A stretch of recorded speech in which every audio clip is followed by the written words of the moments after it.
My father favored my stepsister my whole life and blamed me when she destroyed my car. Now, after 5 years of not speaking, she demands to live rent-free in my apartment, and I told her never.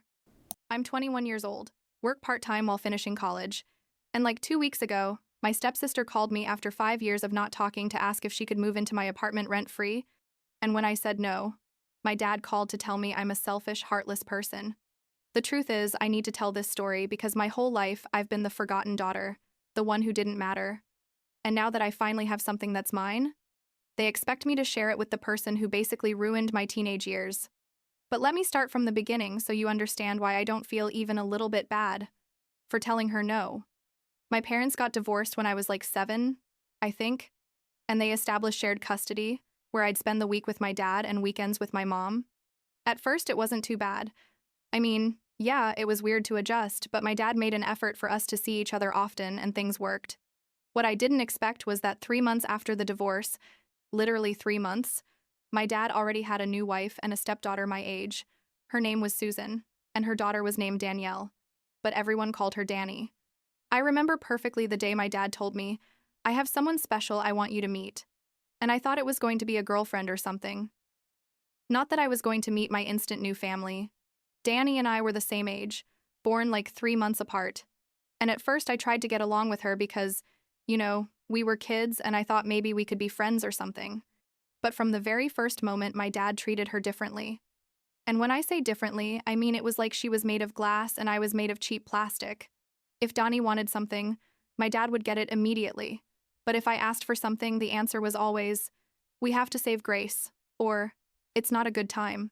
And the worst part is that Susan didn't do anything to hide that her daughter was her #1 priority, which I guess is normal, but my dad should have balanced things out, and he never did. The first birthday after they got married was when I really realized things had changed forever. Donnie's birthday was in May, and my dad organized this massive party in the backyard, with bounce houses, clowns, a huge candy table, and like 50 kids invited.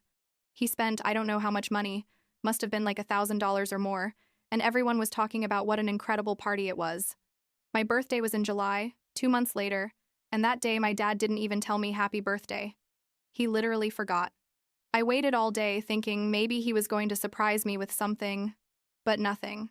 When I finally told him, "Dad, today's my birthday," he was like, "Oh, that's right, sorry, honey," and gave me $20. $20 versus a $1,000 party. Can you believe it? And that's how things went for years. When we started middle school, my dad would drive Donnie to school every morning, in his truck. But I had to take the bus because according to him, his work was on Donnie's school side, and he couldn't make the detour to mine, even though it was literally like 10 extra minutes. Danny had new clothes every season. I wore whatever my mom bought me on weekends or secondhand clothes. Danny had the latest iPhone. I had a basic prepaid cell phone. And what hurt the most is that Donnie took advantage of the situation constantly. She'd go into my room when I wasn't there and take my things, my clothes, my books, whatever. And when I complained, my dad would say, "You're sisters. You have to learn to share." But when I touched anything of Donnie's, she'd scream. And my dad would scold me for not respecting her things. When I turned 16, I got a job at a coffee shop near school. Worked after classes and on weekends. And I started saving every penny I could, because I was sick of depending on my dad for everything. My mom helped me a little too. She didn't have much money, but she gave me, and what she could. And after like a year and a half, I had saved enough to buy my first car. It was a 2015 Honda Civic. Nothing fancy, but it was in good condition. And it was mine. Completely mine. I paid for it with my own money. The day I brought it home, my dad barely congratulated me, just said something like, "Well, now you won't have an excuse to be late." And Susan didn't even come out to see it. Donnie, on the other hand, got a new car from her mom and my dad when she turned 17, a Mazda 3 from that year that must have cost like $15,000. I was 18 by then and had already mentally moved out of that house. I was just waiting to graduate to leave. But before that happened, Danny crashed her car. She was driving with some friends. They were distracted with their phones or something, and she crashed into a pole. Nobody got hurt, thank God. But the car was destroyed. Totally unusable. And here's where things get worse. After the accident, Danny obviously didn't have a car, and she started asking to borrow mine constantly. At first I'd say yes because, I don't know. I guess I felt bad for her, and also my dad would pressure me saying, "Be generous, Grace. She needs transportation too." But every time I'd lend her my car, she'd return it dirty, without gas, or with stuff thrown around inside, and she never thanked me or offered to pay for the gas she used. After like a month, I told her I couldn't keep lending it to her because I needed it for work too, and she got really mad. She started telling my dad that I was selfish and didn't want to help her, and my dad called me aside to give me a sermon about the importance of family and sharing what we have. But the last straw was when Donnie literally stole my car. I had gone with my mom that weekend and left my car at my dad's house because I didn't need it.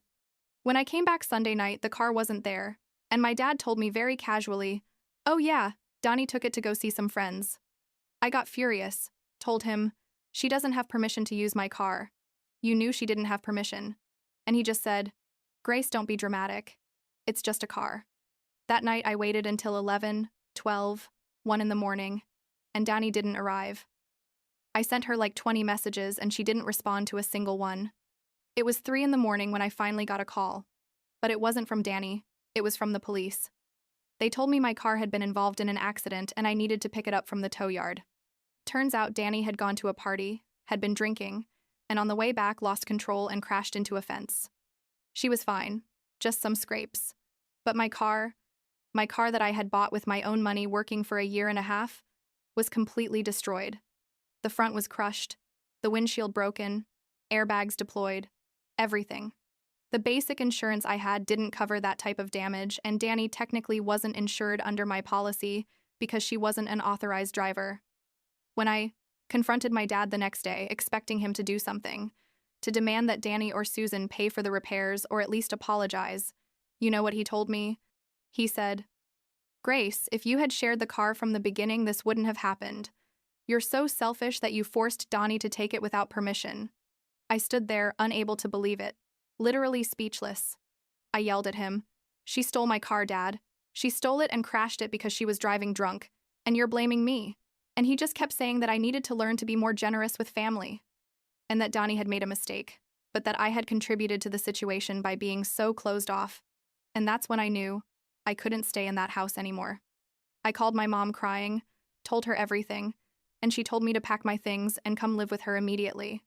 That same afternoon, I packed all my clothes, my books, my personal things into 3 large suitcases and 2 boxes, and told my dad I was leaving.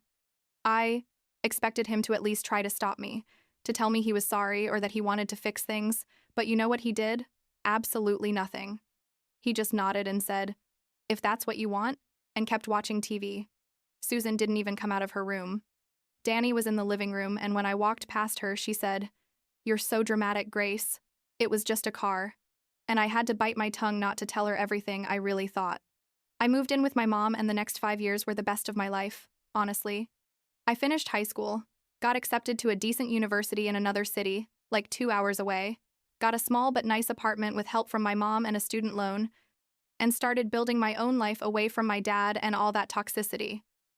During those 5 years, my dad didn't call me even once.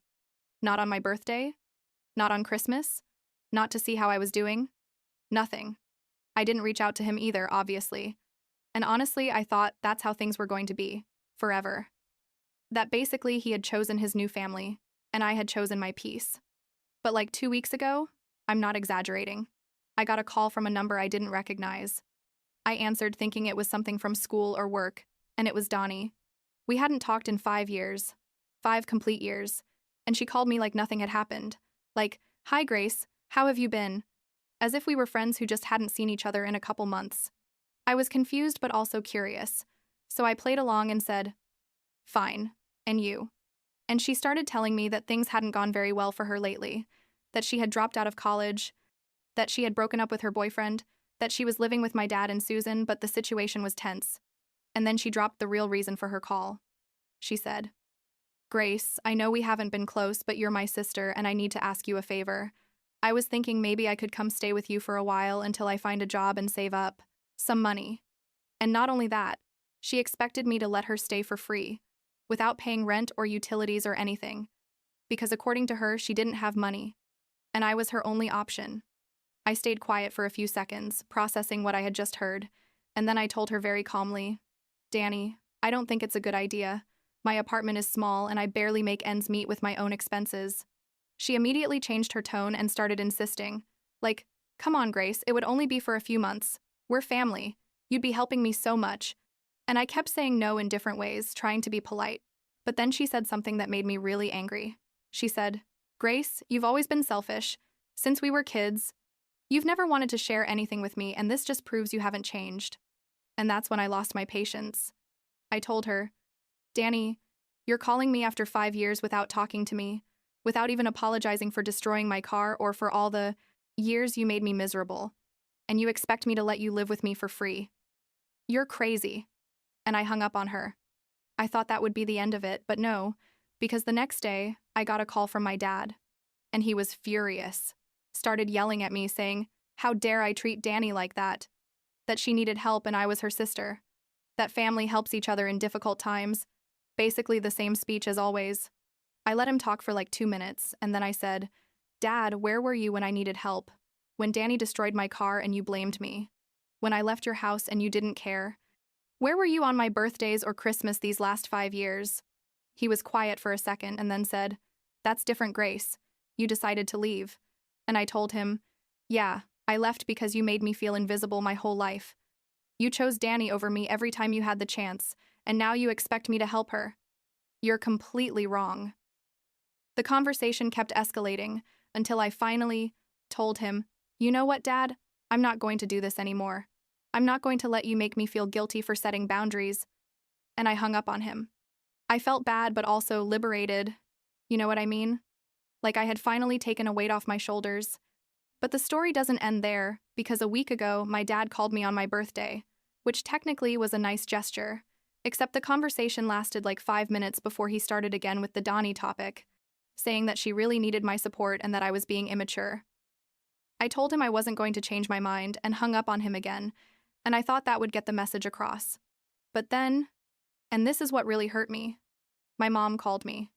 My mom, the person who had always supported me, told me she had talked to my dad and that she thought I was being too hard on Danny, that everyone deserves a second chance, that I was letting resentment from the past stop me from being a good person in the present. I explained the whole situation to her again, reminded her of everything Donnie had done to me, but she kept insisting that I should be the bigger person and help her. I realized in that moment that not even my mom really understood me, or maybe she didn't want to understand because it was easier for me to give in and everyone would be happy. I told her, Mom, if you think I'm wrong, then we have nothing more to talk about. And I hung up on her too. And since that day, I haven't talked to any of them. Not my dad, not Danny, not my mom. I guess I should feel bad about closing the door on Donnie, or for hanging up on my mom. But the truth is, I feel lighter than ever. My whole life, I tried to be enough for my dad, tried to earn his attention and affection competing with Donnie. And it never worked because he had already decided who his priority was. And then when I finally built something of my own, something nobody gave me but that I worked to get, they expect me to share it with the person who made my life miserable for years. No, not anymore. My apartment is small, but it's mine. My life is simple, but it's mine. And finally, after 21 years, I'm learning that I don't have to justify my decisions to anyone. Especially not to people who were never there for me when I needed them. Donnie can find another place to stay. My dad can keep thinking I'm selfish. And my mom can keep believing I should be more understanding. But I've already made my decision and I'm not backing down. Sometimes I think about how things would be if my dad had been different, if he had treated me the same as Danny, if he had defended my car, if he had called me even once in these 5 years. But then I remember that none of that happened, and I can't keep waiting for him to change. Last week, a friend from college asked me why I never talk about my family, and I told her the whole story. She told me I had done the right thing, that setting boundaries doesn't make you selfish but healthy, and that people who really love you respect those boundaries. I guess she's right. I'm good where I am. I have my classes, my job, my friends, and although sometimes I feel lonely, it's not the same loneliness I felt when I lived at my dad's house, surrounded by people who acted like I didn't exist. This loneliness at least is on my own terms.